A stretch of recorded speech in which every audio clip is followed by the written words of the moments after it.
So here's my 2003 Honda Nighthawk that I just recently picked up. We're going to be doing a Daryl Dixon clone. I'm building this bike for my son-in-law. We've been talking about it for a while. Just got done building a couple bobbers, and I got that RD 350 in the background over there, and this bike we just got done building. But this will be the funnest bike, I think, out of all of them. We got an R6 front end coming on Monday. And then I got the stock front end that's over there. I'm trying not to move the camera too much so it gets too shaky. But we just basically, have torn the bike down and cut the tail off it where it was supposed to be cut. I'm still going to trim it just a hair. And I wanted to film all that stuff, but everybody knows how to take a bike apart. Just going to do a few little episodes, nothing crazy. I don't get much into editing and how all these other people put music and all this stuff to their accounts. I just enjoy building bikes. I used to have a shop, and it just makes more sense to run it out of my garage these days, especially with the pandemic going and all that stuff. So what we got here is the bike's completely stripped, and once the R6 front end comes, it's going to go to Classified Moto, and then they're going to swap that stem out. They're going to take this stem, which most of you probably know, but if you don't, they're going to take this stem out, I believe, and then they're going to work it with the the R6 front end. I'm going to use the bottom part of this, the R6, and then Classified Moto makes their top triple tree mount. It's just better to buy from them, and then they're going to sell the bearings too, because you're going to need to do a bearing conversion, and I'm assuming a race conversion too, which I'll film a lot of that. I'm hoping they're not going to take that long. They told me a couple weeks. Hopefully they can speed that up. I recently got stuff coming in. I've got the closest amount to the header wrap for the headers that we're going to do.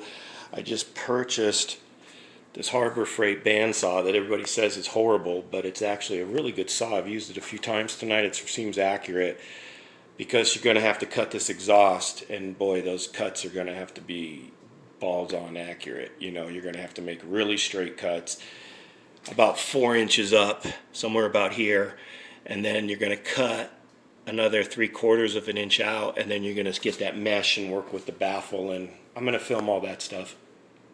This is just kind of an introductory.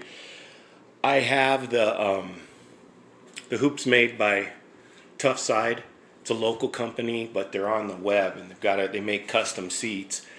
And once I get the tank that even Classified uses from Mike XS, it's an XS 650 tank, and it's better just to buy a new tank. Then you don't got to deal with any rot inside the tank and all that stupid coating.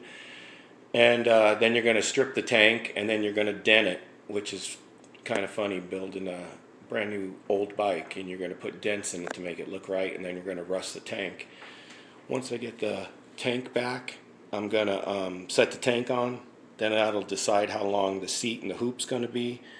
And then if you can see that black thing over there, that's a seat pan that they use. It's not going to work because these bikes have this funky tube, and if you really look at the Walking Dead seats, they sit in, they don't sit over.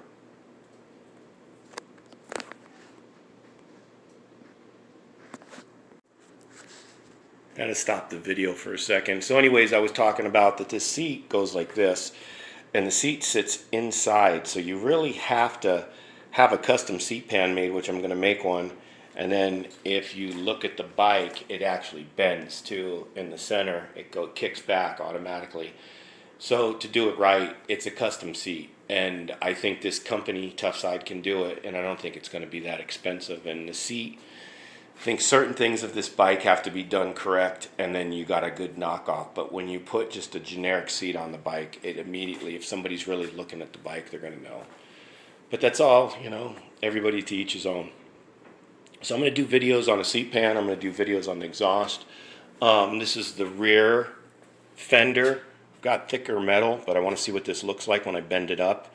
The rear fender actually just looks like they made it. They put a little arch in this. They arched it this way, they arched it that way, and then these things fold over. And that's what it looks like. And then they drilled 2 holes in Allen heads with gold washers. And then this is the outline for the his crossbow. And then basically it's going to have 1 inch space in half inch space, inch, and then it has 4 little things. They're smaller than this, but they're going to be 1, 2, 3, 4, and then it looks like they just, like an ace bandage kind of thing, like that medical tape, and they just dirty it. I mean, the whole thing is just neat the way somebody came up with the bike, so you can't take nothing away from what they did, but it's hard when you're trying to copy it, you know. When you're making a bike, it's really easy. So that's about it in this first video. Well, there's the tire too. That's going to be the Kenda big block for the back. I think I'm going to run, I can't get the exact size tire, but they're both Kenda big blocks. They're both 17-inch tires, so it kind of gives you a limited. I think the 150 is really wide. I was going to try to put a 170, which is crazy, and it ain't going to fit. So obviously they use the 150 in the back, and once I get the R6 wheel in on Monday, I'm believing it's going to take a 130 Kenda big block. And that's about it. And then as I go through this next week, I'm going to make some small videos, and then I'm just going to try to put what I bought and what I did. So if people are trying to copy this bike, you know, it'll be easier for them to do it. And then we'll see how it comes out, and if the parts come out pretty decent, which I think some of them I got a pretty good idea, so they should come out pretty nice. I actually might replicate a few of them real easy, some knockoffs on it, but we'll let you guys be the judge of that when the bike's built. Leave any questions, any advice. I'm always up for learning something or taking something in from somebody. If you see something that I missed or something didn't sound right, I just winging this on pictures and a little bit of what people are using. I haven't seen the bike up close, which I would love to, just so I could film it, and then I could have all my questions answered. But I'll have a part 2 coming out in a few days. Thanks, guys.